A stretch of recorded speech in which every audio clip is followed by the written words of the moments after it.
Hi friends, hello, welcome back to my channel. I like this recipe so much. First we need for this recipe half liter junupalu, 1 liter cow milk and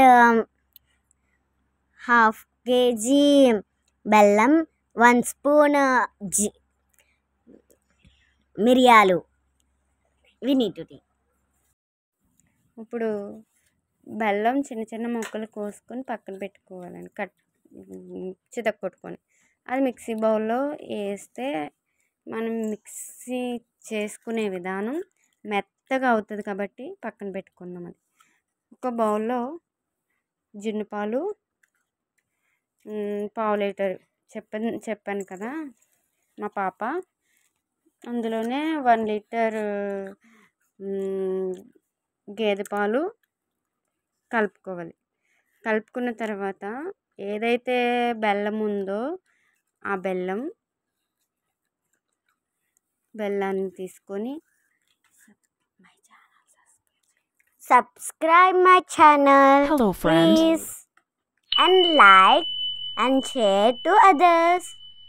Thank you. అంటే బెల్లం పక్కన పెట్టుకున్నాం కదండి, ఆ బెల్లాన్ని తీసుకొని జున్నుపాలు గేదె పాలలో కలిపేసుకోవాలి. ఇలా ఎందుకు చేశానంటే నేను గడ్డల కింద వేసేసామంటే స్వీట్ అంతా అడుక్కి వెళ్ళిపోయి స్వీట్లెస్ అయిపోద్ది పైన. అందువల్ల అలా చిన్న పొట్టు కింద చేసుకొని అలా చేసి కలిపేసుకొని చేపెట్టి స్పూన్తో కలపక్కర్లేదండి, చేతితో కలుపుకోవచ్చు. మనం శుభ్రంగా చేయగలుగుకొని ఆ మిరియాలు సొంటి కూడా వేసుకొని, ఈ రెండు ఎందుకు వేస్తామంటే మనం జున్ను తినే ముందు ఆలోచిస్తారు, ఇది తినకూడదు అంటారు పెద్దోళ్ళు. అన్నప్పుడు భయం ఏమీ లేదు, తినచ్చు. ఎందుకంటే ఇందులో మిరియాలు సొంటి అందువల్ల వేస్తాం. ఈసారి కుక్కర్లో పెట్టి ఉడికించుకోవాలండి. దీన్ని కుక్కర్లో నేను వాటర్ పోసుకొని గిన్నె పెట్టి ఆ గిన్నెలో ఈ మిల్క్ ఏదైతే ఉందో మిశ్రమాన్ని వేసిన తర్వాత దాని మీద మూత పెట్టేసి మామూలుగా ఉడికించేసుకున్న తర్వాత చూస్తే ఇదండి రెసిపీ. నోరూరించే జున్ను మనం